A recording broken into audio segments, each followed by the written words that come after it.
Okay, we have our door pocket in place, and we are now ready to create our actual gate. What I'd like to do is reuse this static mesh that we have here surrounding this tank. This would make a great chain link gate. So I'm going to right click on it and choose Find in Content Browser, and that will just sync up the content browser so that we have this gate selected. Now we can just drag and drop this, but if we drag and drop it, we're going to get a static mesh. So what I'm going to do instead is right click here on the floor, and we're going to choose Add Actor, and instead of Static Mesh, I'm going to choose Add Interp Actor, which is a mesh that is dynamic, a mesh that can move around. So we'll add that. Let me close out the content browser, and we'll just slide this up because its pivot is actually in the upper left corner. And we'll just kind of fit it right into that pocket on the left-hand side. Also, you'll want to double check and make sure its positioning is okay. In my case, it seems to be fitting nicely into that groove. So this is our mesh, and what we want it to do is slide into this pocket and slide back out again. And to do that, we need to set up an animation system. Now this animation system is going to make use of Kismet, which is Unreal Engine 3's internal visual scripting system, and it's going to make use of Matinee, which is an internal animation system which handles everything from simple moving doors to elevators to full-blown cinematic sequences. Now to fire off both these things, to actually use Kismet, to use Matinee, we need some sort of an actor in our level which knows how close the player is to the door, basically knows that the player is trying to get through the door, and it's a similar setup to what you'll see in the real world. When you go to the supermarket, you get those doors that automatically open as you're walking in, and those are either fired off by a little infrared sensor that knows that somebody's approaching. Sometimes the older ones are still fired off by weighted panels in the floor, but it's still the same thing. You're hitting some sort of a triggering mechanism which tells the door that it needs to open, and we're going to do the exact same thing here. To start off, we need a trigger. I'm going to right click on the floor, and you can add a trigger at any point just by coming under Add Actor, and you'll see Trigger listed by default.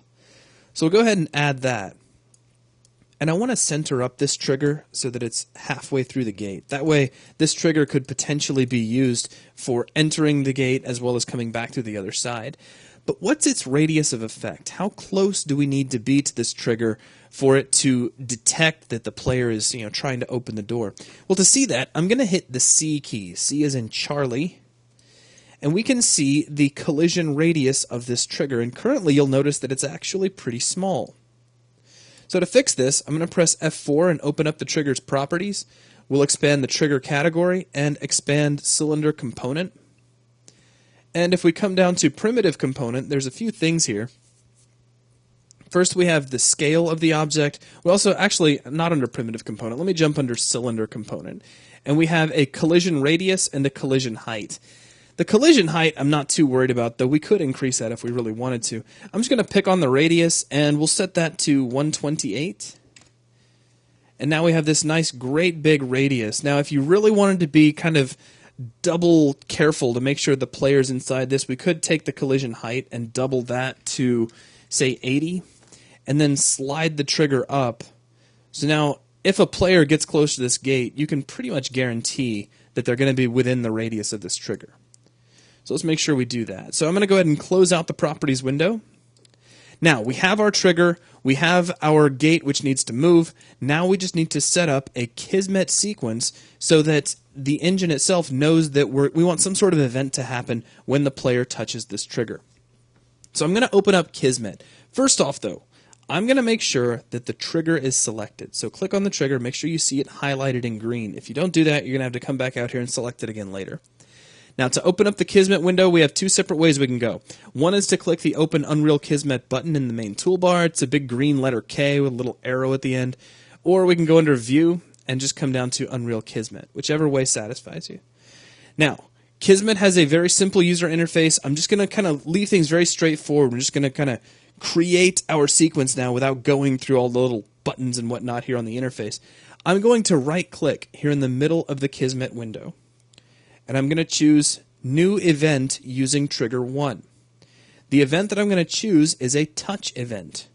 Now, as soon as I do this, we get a little tiny object that appears here inside the window. I'm going to navigate to zoom us in. Navigation here works just like it does in the orthographic views. We can use left mouse to drag around. We can also use right mouse to drag around. But if we hit left and right together, we can zoom in. What we just got is a single expression node that it's kind of like a switch box that's listening for when the player comes into contact with that collision radius. When that happens, we can cause certain actions to take place in response. So let's just go ahead and move forward from here. Let's create a matinee, which is an object that allows for animation of some sort. I'm just going to right click next to the trigger one touch and choose new matinee. Now this matinee is kind of a complicated object unto itself. It has an animation system already buried inside of it.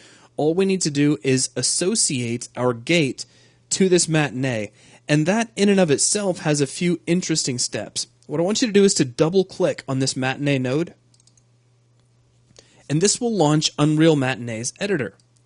Now this editor might be a little bit intimidating when you first see it, but what this is a nonlinear animation system. If you've ever done any kind of editing inside of a computer, say in 3ds Max or Maya, or even various 2D animation packages, then you may have seen a setup very similar to this. Now, to get our gate synced up to matinee, there's a few things we need to do. First off, I'm going to get this matinee window kind of out of the way. I'm just going to slide it down off the bottom of our screen. I'm also going to take Kismet, and we can just close that for now. So I'll just go ahead and click the close button. We can always bring it back later. I'm going to select our gate. So make sure it's selected. We're going to come back into matinee, and now we're going to tell this matinee, this animation system, that it needs to talk to this gate. To do that, I'm going to right-click here in this dark gray panel on the left-hand side. This is our group track list. I'll right-click and choose Add New Empty Group. Now it's going to ask for a name. Let's call this Sliding Gate. You can name it anything you want. Click OK.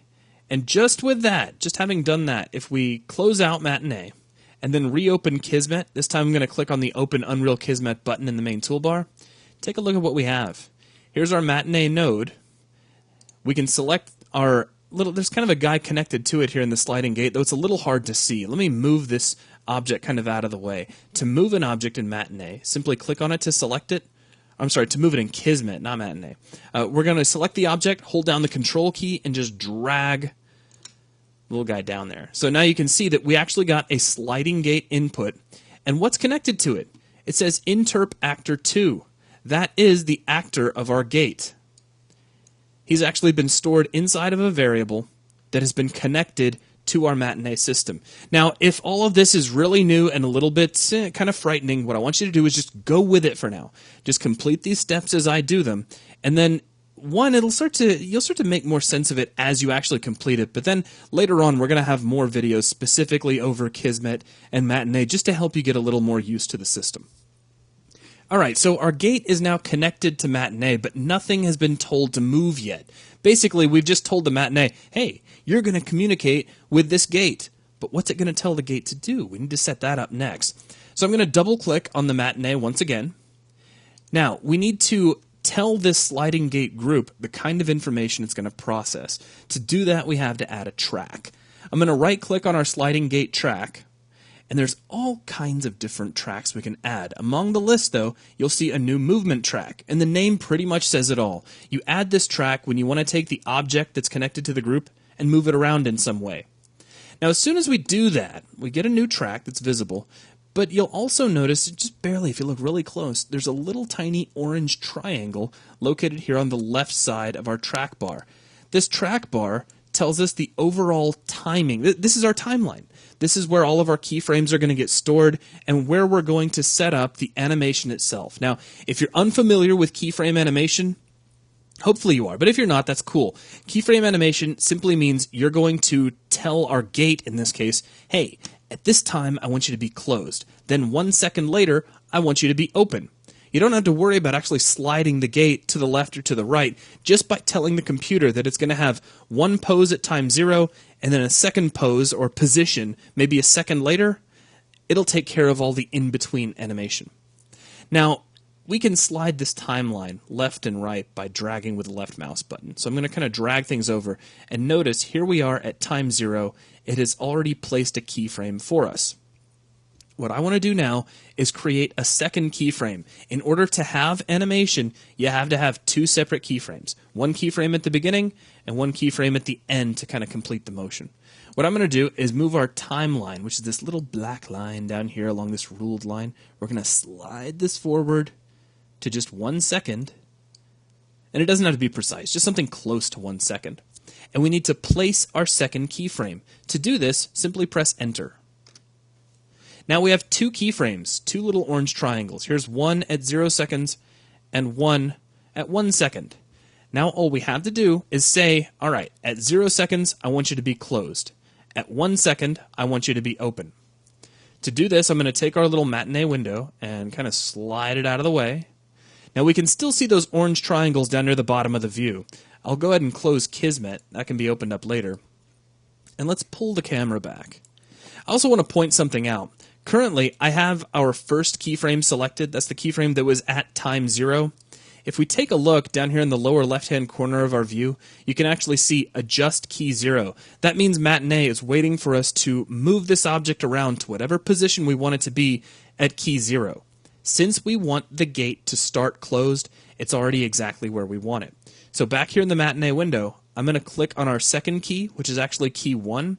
And if we get Matinee out of the way once more, take a look down here in the lower left corner of our view. It now says Adjust Key 1. Now we need to slide our gate open. So using the translation widget, I'm just going to slide the gate to the right, say to right about there, and we get a little trajectory path here in our view showing us the motion that's going to take place. Now let me make this a little easier to see. I'm going to tap the C key to hide away our collisions.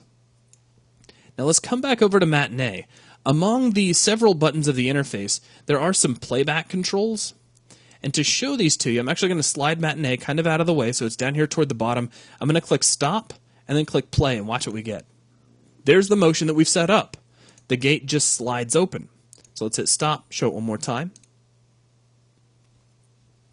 And there we go. We're almost finished here inside of Matinee.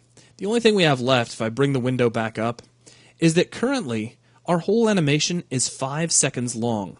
We can see it because this light gray area spans from time 0 to time 5. However, we're only using 1 second of animation. To show the whole thing, I'm going to scroll the mouse wheel down, which will zoom us out a little bit, and there's a whole lot of wasted time here. What I'm going to do is shorten our animation down to 1 second. You see this little tiny red flag here? Here at the 5 second mark? This actually controls the end of our animation. I'm going to click that and drag it to the left until our animation is only 1 second long. And again, it's one of those things that doesn't have to be dead on precise. Even 1.002 will be enough because a human being generally can't register 1,000th of a second. So there we go. We now have 1 second of animation. We can hit stop and hit play again. And you see that our gate does indeed open. At this point, you're finished with Matinee. So let's go ahead and close it out. Whew. So you made it that far. That's great. Let's come into Kismet one more time. So what do we have here? We have a little trigger that's waiting to listen out for when the player touches our trigger object in the level. And then we have our animation system, which is telling our gate to open. Now all we need to do is link the two together.